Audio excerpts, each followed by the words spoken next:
Hey and welcome to the 5 of you that actually play Survival Hunter. And if you do leave a comment on why, because this shit is a mess. Anyway, what's it all about? So the bread and butter of survival is on Mongoose Bites, a melee attack that has 3 charges, that when you use it, you gain a stacking damage buff called Mongoose Fury that increases Mongoose Bite damage by 50% up to 6 stacks for about 15 seconds. So when you use it, you enter this damaging window where you want to fit as many as possible. To gain more charges, you would have to do your other ability, Flanking Strike, actually wasting your focus, doing damage between you and your pet and having a chance to give a charge back from Hunting Companion, that is your mastery, that your pet attacks have a chance to refresh it. Flanking Strike simply doubles that chance, while at the same time keep your Bleed Dot Lacerate active throughout. Your filler is called Raptor Strike, simply doing damage, and your artifact ability, Fury of the Eagle, is a channel cleave ability that its damage is scaled based on the stacks of Mongoose Fury that you have, plus increases its buff duration for about 5 seconds or so. Your DPS cooldown, Aspect of the Eagle, vastly increases your Mongoose Bite procs and increases your crit. Plus you have your trap play, mostly for utility or AoE, but that can change with talents. Speaking of which, let's talk about them. So in survival, you really only have your single target build and multi-target build, but some talents you can change around depending on your preference. They can be worse, but can also make the gameplay easier or more manageable, so I will call that the easy build, alright? But first, what are the best talents to take in single target? In the first tier would be Way of the Mock Nathal, making your Raptor Strike apply an attack power buff, so just a damage increase. It stacks 4 times, so you would want to purposely use it to get the buff up at all times. Second tier, Snake Hunter for 3 charges on Mongoose Bite on demand, so perfect when you do need them or to increase your damage potential at those precious 6 stacks. But if there's any sort of cleaving going on, Mortal Wounds can be good if you can multi-dot with Lacerite. Third tier, you can choose whatever. Disengage is the most useful, however.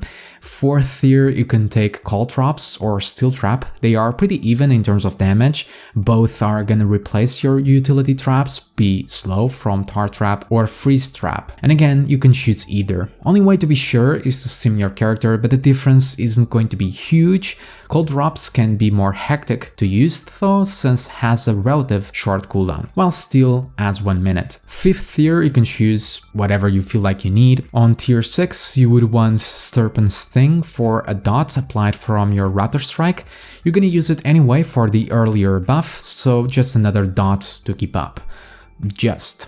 And finally, last tier, Spitting Cobra for a 1 minute cooldown ability, doing some damage and giving you some focus while it's active, enabling you to do your rotation more easily.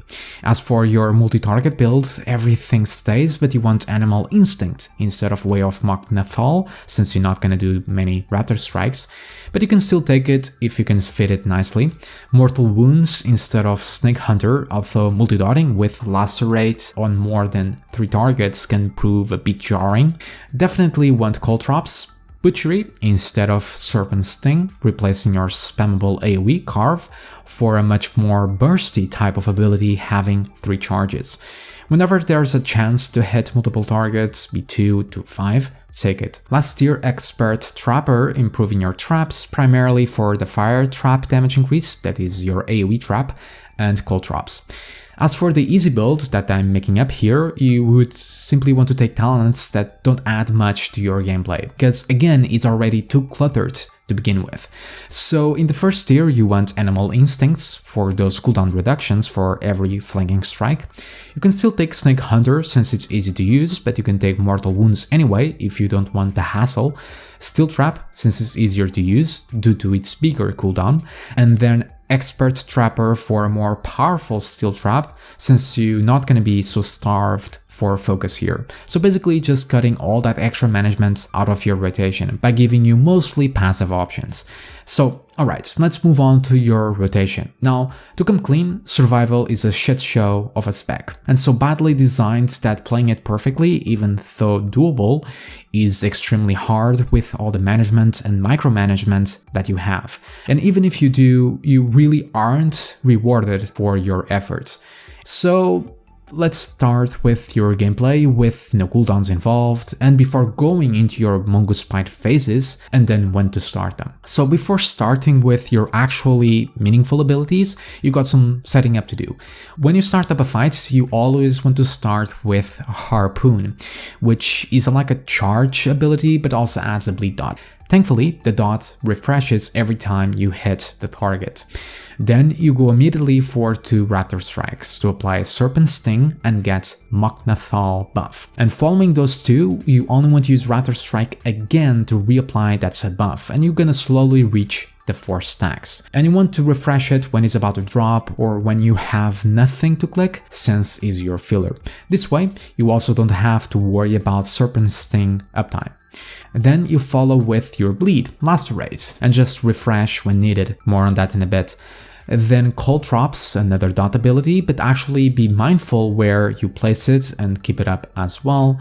So as you can already see, a lot of shit to maintain. Once that's all properly set up, you enter your mongoose bite phase, which I'm gonna talk next with your cooldowns. But pretty much besides that is just keeping dots up. In terms of priorities on how to keep them up is what you can see on the screen.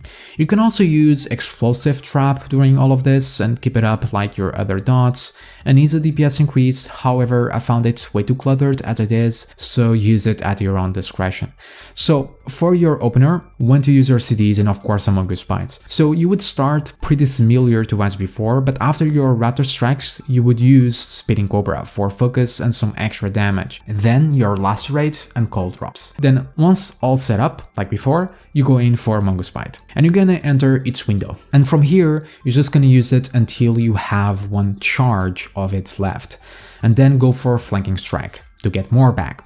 You want to use it as often as you can, but only when you have 1 charge of Mongoose, because it has a pretty good chance of giving you 1 back, plus you have your pet regular attacks. So in order to not overcap them, always use at 1 or none.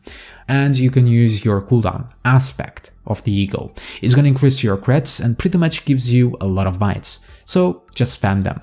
Still using Flanking Strike when at 1 charge and keeping up Way of Mok'Nathal up. That is still priority number 1, okay?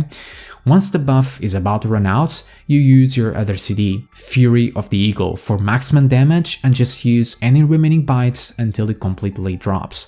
If you're struggling to reach the 6 stacks, which shouldn't happen with your Aspect, you can indeed use Snake Hunter, but you're saving that for later. Now the idea with Mongoose Bites is that your thinking will completely shift when out of it. During its window, your priority will be on maintaining Mok'Nathal, so just use when it's about to drop, then just focus on doing as many bites and flanking strikes as you can. If your dots drop, it doesn't matter during the bite phase. You only refresh them during its window if you have no bites and no flanking strikes to use, following the same dot priorities as before, okay? If it isn't needed, nor have flanking strikes nor bites to use, fill in with Raptor Strikes. In terms of your cooldown usage, Spitting Cobra is just for focus, so you don't want to use it during the bite phase unless you need focus for flanking strikes. Usually not gonna happen because bites are free of focus. So just use it as often as you can out of it, so you can have enough focus to apply all of your dots and whatnot, just like your opener. Its duration will probably meld into your bite phase, which should help with your flanking strikes anyway. As for Aspect of the Eagle are solely to be used during bite phases. Bite phases last for 16 seconds or so, plus 4 or 5 seconds more after you use the Fury of the Eagle, so just use an Aspect just a few seconds into your bite phase. All of this is so it lasts right until the end of the set phase, since that's when you are at higher stacks, so better damage. As for Fury of the Eagle, it's pretty self-explanatory, solely to be used at 6 stacks of Mongoose Fury, and when it's about to run out, to extend it for a couple more bites. But if you do have Aspect of the Eagle active and is about to run out, and you still have a good timing on your Mongoose Fury, just use it anyway, because you also want to combine Fury of the Eagle and Aspect of the Eagle as much as you can. If you reach the end of the phase with less than 6 stacks and Fury is ready to go, delay it until your next phase and try again for the 6 stacks. What about after you use your cooldowns and after that first bite phase? Well, you would go back to refreshing your dots, which most likely would have dropped. Like I said, you never want to refresh them during your bite phase, so you have to refresh them right before going into your next phase. Now, once your bleeds are all refreshed, you want to start planning your next bite phase. To start it, you want to make sure you're gonna start with 3 charges. Don't spam them, alright? The newbie thing to do is right after your first bite phase and you just keep on spamming bites mindlessly. But no, refresh the dots, wait for the 3 charges, so that means you're gonna use Flanking Strike on cooldown, then you enter your next phase. Now, your second phase is going to be weaker without CDs, and this is where Snake Hunter is going to come in. This is why you want to try and avoid using with your other CDs in your previous phase. But for your second phase and your following phases without set CDs like Aspects and Fury of the Eagle, you use those first 3 charges or 2, mixing in with Flanking Strikes just like before at 1 charge. All of that stays the same. Once you are at 0 and Flanking Strike is on cooldown, pop it. You only want to use it when you are at 0, okay? You never want to waste a potential charge that is giving. And then just use them accordingly to the same rules as before until the window drops. If you are on a luck streak and don't need more bites, save it until your next phase.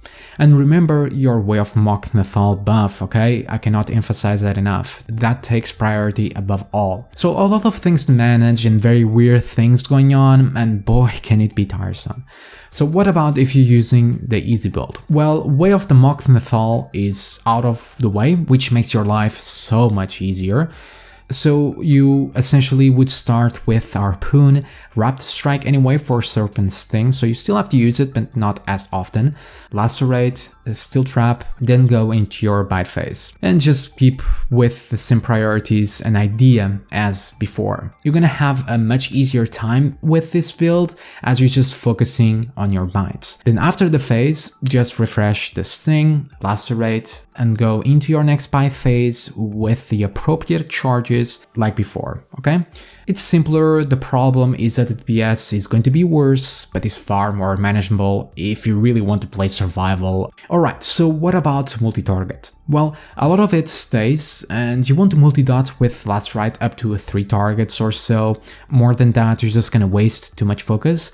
Use Explosive Trap on Cold Traps on cooldown and focus on Butchery to pull them numbers. When all is done, keep up with your normal rotation, go for Mongoose Bites until 6 stacks, and still using Butchery as it gets available even during its window. The idea with these bites is just so you can use Fury of the Eagle since it also AoEs. As for CDs, just use if needed, and if you're not running with Butchery, just use Carve to apply Serpent Sting and keep with your normal rotation. Alrighty, so that covers it all, and it's quite messy, so let's just talk about the advanced topics and stats. So, the only way to really maximize survival is to first get a new pair of hands and eyes, because to play this shit properly is frustrating. And the amount of dots and buffs to keep up is mind-blowing. Overall, that's not gonna be a big part of your DPS. It influences it, but it's not. So my advice is just to try and focus on maximizing your Mongoose Bite phases and Way of Mock Nathal, okay? That's where most of your DPS is gonna lie, and that's where you should focus on. The typical thinking that you have on DPS classes in WoW, like maximize cooldowns and abilities, having perfect uptimes, or even cooldown stacking, simply don't apply to survival. Everything is just messy. Nothing is cohesive, which is really annoying for someone that is really trying to play it to perfection. To play it properly, and that is with bunny ears on there, is to forget about everything you know about playing a DPS class in WoW. Once you get into that mindset, it is playable, somewhat. Anyway, what about your stats? You would think Mastery would be what tickles you in all the right spots for more bite procs, but isn't really. Haste is what's gonna perform the best here. Faster global cooldowns is a must for survival, which in the end is gonna result in more Mongoose bites and more procs. Then after that, Crit, followed by Verse, but it's pretty even. The same goes for Agility. And Mastery usually is what performs the worst, by a country mile of 5 to 18. I never saw a stat weight like that in any spec. If that isn't the epiphany of what survival is, I don't know what is. Well, I might actually have a lot of mastery to begin with, but yeah. But as always, that might change. Haste starts to devalue at certain points, so remember to sim. As for legendaries, there isn't really any that will change your thinking or priorities as far as I know, so there isn't much to talk about. And that covers it all. I thought this would go pretty bad, but I think it went rather well. Let me know in the comments. As always, thank you for watching, like and subscribe for more videos like this, have a fantastic day, and I'll see you all next time. Bye bye.